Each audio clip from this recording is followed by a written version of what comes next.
por imóvel. Ok. Bom, no primeiro momento a prefeitura aliada a gente, foi na CMI, fez palestra, papapá. E a prefeitura... Foi lá no CDERIC falando pra gente disso a primeira vez, Foi eu né? que falei. Foi você que Eu falou. falei, eu que levantei isso. Eu falei, olha, a gente, legal prefeitura, vocês não vão multar agora, é só uma campanha de conscientização, mas enquanto isso, vai estar a rua. Então é isso mesmo, a prefeitura falou que não iria multar, ia só notificar. Bom, então aquelas pessoas que são do mercado, né, que se dizem imobiliaristas, continuam fazendo errado. E a prefeitura começou a multar. Ok. Só que, fazendo a lei se cumprir. Mas ela não tem braço para fazer isso acontecer. Não tem braço. Os nossos equipamentos, postes, cercas de parques públicos, estão cheios de placas, não só do mercado imobiliário. Tem faixa de persianas, né? Mas lava a persiana, né? Agora empréstimo, né? A situação ficou ruim, um monte de gente pegando empréstimo. Isso é uma mina de dinheiro. Para não falar de trago seu amor de volta em essas aí, né? Essas milagrosas tem muito, né? E a nossa cidade fica horrorosa. No princípio da sua fala, você também falou isso. Nós da Câmara do Mercado Imobiliário temos um contratado que diuturnamente, sábado, domingo, feriado, ele tira placas. A gente tira em torno de 4.000 placas por mês. É muita placa que a gente tira. E todo mês repõe. As faixas na rua, na verdade. Essas faixas... Esses banners, né? Então, isso gera um outro problema para a cidade, porque o munícipe desatento vai naquela promoção, cai naquela promoção. E acaba que assim, a prefeitura fez essa lei dos 2 engenhos de publicidade por imóvel, mas não fiscaliza. Então, existe a lei saiu, muitos estão seguindo para beneficiar pagando que não... a pena de quem simplesmente escolhe ignorar a regra. Exato, porque não existe fiscalização para isso. Então, era mais uma lei, né? É mais uma lei que às vezes é linda, né? E a gente não pode tirar nem os banners de persiana, essas coisas, que é um passado médio, né? Um passado distante nas gestões passadas da CMI. Fizemos um acordo com o Ministério Público que a gente poderia tirar as placas ligadas ao mercado imobiliário. Esse acordo, ele não foi renovado, ficou assim, deixa, está fazendo bem para a cidade, então vamos deixar. Né? Mas a gente não tem poder de fiscalização, da gente ir lá e tirar os outros banners. A gente nem quer isso também, a gente quer que a lei seja cumprida. Então, tem uma outra pauta para a gente conversar na fiscalização, né? Nós temos que conversar sobre aquele negócio das apreensões, das caçambas que estão sem sinalização. Sim. Talvez já levar essas duas conversas uma vez só, que é a mesma, é o Zé Mal. Né? De repente, é uma ação pequena, mas ela impacta na cidade de maneira... E é engraçado, porque eu não sei se eu falei isso, eu acho que foi sobre isso que eu falei naquela reunião mesmo. Eu falei que eu tinha ficado mal impressionado, foi por isso que você levantou o assunto. Que eu tinha ficado mal impressionado no dia anterior, e o dia anterior àquela minha ida da CDL Jovem, eu tinha tido um almoço no Fecomércio, e na hora que foi apresentada a pauta como é que é o nome do conjunto do CDL, com o Fecomércio, com a CMS, como é que é aquele... Ação Cidadania. Não é uma sigla que juntou algumas entidades para fazer uma... G12. Não, é uma sigla com C, eu esqueci, bom, enfim. É uma sigla que reuniu essas entidades, uma reunião que eles fizeram, e eles apresentaram no almoço uma pauta para a Prefeitura e para a Câmara, de coisas que eles gostariam de ver alteradas no Código de Posturas. E uma das alterações é permitir faixa perto do supermercado. Eu falei, gente, foi até por isso que você falou. Aí você pediu a palavra e falou assim, olha, sobre faixa nós somos absolutamente contrários. Porque a moça que fez a apresentação é até uma moça do CDL, ela estava sentada lá e falou, não, mas é porque... Essa é uma pauta do pessoal do sindicato. Mas é conflitante, dos supermercados. Mas a gente tem que escolher, a cidade é uma só, não dá para sair. O pessoal do supermercado quer faixa, mas o resto do universo não quer a faixa. Aí nós vamos deixar por faixa só porque o pessoal do supermercado quer faixa. Então assim, eu não quero saber quanto está custando o preço do quilo do frango, não. Eu preciso não ter as faixas na rua da cidade. O Código de Postura ele tem algumas incoerências, né? Eu até falo assim com um pouco de propriedade, porque tem um escritório de projetos também. Então eu sofro isso, né? Os nossos engenhos de publicidade, eu acho que eles só fazem com que nós, como setor produtivo, afastemos de fazer investimento na cidade, porque Às vezes do outro lado da rua já é Contagem, por exemplo, aí você consegue fazer um engenho de publicidade bacana para atrair gente para sua loja para gerar divisa, né? Eu não vou dizer, né, de maneira muito gritante, aqui virão a Las Vegas. Não é isso, né? Até se gerasse divisa para a cidade e trouxesse alguma coisa, mas a gente é muito reprimido, né? Se você coloca um cartaz lá de dentro, né? Tem um caso curioso que a loja americana fez na Rua do Pinabás, isso que apontou pra gente, foi um colega lá, eu faço parte da CMI, da CDL também. Então um colega nosso lá apontou uma estratégia que a loja americana fez, na Rua do Pinabás ali. Ela tirou o engenho de publicidade do lado de fora, colocou afastado do lado de dentro e trocou a fachada, colocou vidro. Então, mas fala que é só fiscalização, prestar atenção, porque Araújo andou sendo autuado por conta de anúncio. Sabe aqueles anúncios que ela põe na prateleira? De papel higiênico, promoção. Aí como estava dando para ver pelo lado de fora, a fiscalização falou, não, olha, é engenho, isso está do lado de dentro. Não pode. É engenho que está visível do lado de fora, é engenho de publicidade. Né? Mas então tá difícil. Falei, não pode usar essa primeira. Tanto que alguns estabelecimentos, por conta desse tipo de autuação, começaram a pôr vidro leitoso numa pá da fachada, porque senão você não consegue pôr um anúncio do lado de dentro, porque a pessoa fala, não. Isso na minha empresa, eu coloquei. Tirei, eu não posso trabalhar dentro da empresa. Como é que eu faço? Isso afasta de fato o empresariado a fazer investimento na nossa cidade, né? E todo dia troca.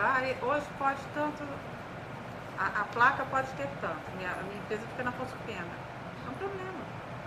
É tanto. E dentro da contorno, né? A na Afonso Pena e dentro da contorno. Então, aí você pode. O escritório de vocês é bem na subida, né? Assim, já nos últimos quarteirões da contorno da Afonso Pena. A minha empresa, gente, ela fica ao lado de uma delegacia que tem uma penitenciária na Afonso Pena. Isso aqui é a coisa mais absurda que isso. O ponto de referência é ótimo. Do lado do lado antigo dos DOPS. presos, do DOPS. É uma beleza. 6h30 da tarde eu te convido a ir me visitar, escutar os canecos batendo. Idiosincrasias de uma cidade mista, né? Afonso Pena é uma coisa. Mas... Aquilo ali tinha que ser um museu o museu da tortura, o museu de...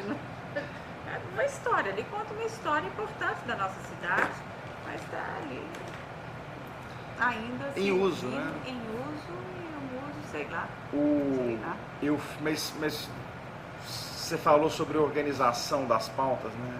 Então, assim, o que eu tenho tentado provocar nas entidades é isso. Você falou, olha, por favor, organizem suas pautas, me apresentem as pautas com o maior número de subsídio técnico possível e elas vão andar. Essa é uma promessa, porque não me parece que nem do lado da Câmara, nem do lado da Prefeitura, haja propriamente uma má vontade de atender o setor produtivo. Concordo com Mas as pautas são desarticuladas, tem certas coisas que... e aí, eu estava em Ribeirão Preto sábado e estava atendendo um cliente de noite, estava dando uma palestra pelo Novo. E aí um empresário me abordou no final e falou, Matheus, eu queria te perguntar uma coisa. Não vai ter campanha a deputado federal ano que vem? Eu tenho uma preocupação, eu trabalho com distribuição de equipamento cirúrgico. E eu fico muito preocupado porque a falta de especificação técnica de equipamento cirúrgico no Brasil é uma coisa impressionante. A gente produz equipamento cirúrgico aqui sem nenhum tipo de controle técnico de qual é o material que pode ser utilizado, quais são as especificações mínimas. Como é que você acha que eu posso ajudar a resolver esse problema? Eu falei, elege um deputado federal e coloca ele para conversar com a Anvisa, porque se você tentar conversar na física com a Anvisa, até você conseguir chegar lá, filho, já acabou, o mundo já virou outro, eles não estão nem operando as pessoas mais, as pessoas vão sarar de tirar uma fotografia, tem um app que você tira a fotografia e a pessoa cura pelo app. Então, é melhor você... Porque, infelizmente, o Brasil ainda funciona melhor pelos canais oficiais, né? Então, por isso que eu falo assim, se organizar a pauta, eu faço ela andar nos canais oficiais. Assim, hoje nós tem interesse temos o serviço do Waze que nos permite chegar em qualquer rua da cidade, que já é ótimo. Mas se você chega dentro de um prédio, nem com o Waze você consegue chegar onde você quer. Porque em cada prédio da cidade, a gente tem uma nomenclatura e uma regulamentação diferente dos andares. H para... eu entrei num... Cada um é de um jeito. Eu estava em Salvador outro dia, tinha assim, entrei no elevador, eu estava no 7º andar, tinha P1, P2, P3, P4, P5. Eu entrei, olhei como ele estava debaixo do passagem, falei, bom, deve ser P5. Eu apertei o P5, para mim era o mais para baixo, eu falei, é esse que eu vou. Alguém já tinha apertado o P1. Aí entrou um senhorzinho, entrou uma pessoa no elevador, já tinha um senhorzinho que eu tinha apertado o P1, pelo visto. E a pessoa olhou, viu que ele está de P e falou, P do quê? Aí o velho falou, deve ser de porra nenhuma, porque tem 5 no elevador. Mas é impressionante isso que você está falando. Tem andar que tem lugar que é 0, tem lugar que é T, tem lugar que é H, P. Você não sabe se é de pilotia, se é de portaria, o que é. Você fica completamente perdido, né? São tantas... parece bobagem. Agora saiu a BNT de elevador, né? Que tem que ser 0, né? Tudo bem, vamos ver. A BNT nova que tem que ser 0. A rua tem que ser o 0. A gente tem um simbolismo, né? Eu sou muito curioso. E nos Estados Unidos o padrão se você não sabe andar, é o padrão da estrela. Vocês já repararam? Você sabia tem uma estrelinha do lado, a estrelinha é a saída. Né? Então, existem alguns equipamentos que estão sendo instalados aqui. Que tem a estrelinha. Que já vem a estrelinha. Então, mas a gente não tem essa cultura de disseminar isso, né? Na dúvida, aperta a estrelinha, né? Que é a saída. Né?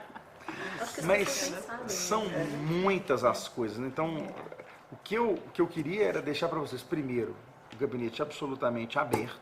Obrigada. Eu acho que nós temos uma discussão em curso que interessa muito ao Sakov, que é o plano diretor, porque obviamente eu nem perdi muito tempo falando dele com vocês, porque nós ficamos 48 horas discutindo o plano diretor semana passada. E não vai ser fácil. Eu acho que a visão de uma parte considerável dos vereadores é uma visão de expulsão das pessoas da cidade, o que eu acho um perigo. Assim, a gente fala, não, mas a cidade, para ficar melhor para mim, vai ficar só eu dentro dela. Eu falo, olha, cuidado, né?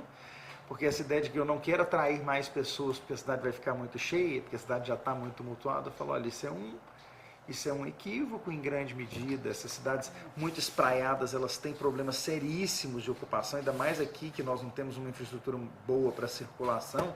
Quanto mais você espraia a cidade, mais difícil é você chegar onde você precisa. Basta olhar Los Angeles, gente. Quando a pessoa fala assim, não, o bom é a cidade bem espraiada, vai a Los Angeles, você vai ver que é trânsito.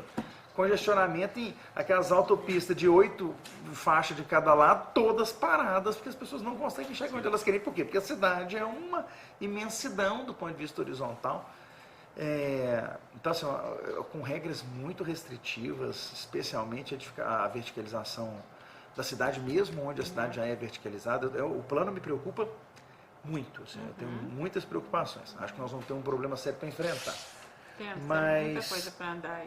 Mas temos que ter temos que resolver, temos que discutir e resolver o que for melhor, mas nós temos que ter um plano diretor. Temos, também não dá para ficar adiando isso para sempre, né? E por outro lado, eu acho que existem outros temas para a gente discutir. Assim, o mundo não vai nem começar nem acabar com o plano diretor. Então eu queria, algumas coisas que vocês falaram, essa das fiscalização, Leison, como a gente já tinha conversado aquela vez, e então o assunto já estava na minha memória, e eu tenho uma outra pauta para discutir com fiscalização. Eu acho que eu já vou levar isso para eles e a gente volta a conversar dependendo do que me for dito lá. Estamos sempre à disposição também, né? Agora, eu vou dar uma estudada na questão de TBI e vou pôr meu pessoal aqui para levantar o que existe de experiência em outros lugares. Eu gosto muito de mostrar o que já funciona, porque normalmente quando você chega com uma solução, eu falo na qualidade de servidor público, eu sou servidor da Assembleia, né, de carreira. Quando você chega com a solução para um servidor público, a primeira reação dele é aquela tradição portuguesa nossa, falar não. Aí você precisa de um tempinho para poder mostrar que o sim talvez é uma boa ideia. E quando a gente tem um exemplo rodando em algum lugar, então acho que tem uma coisa do que nós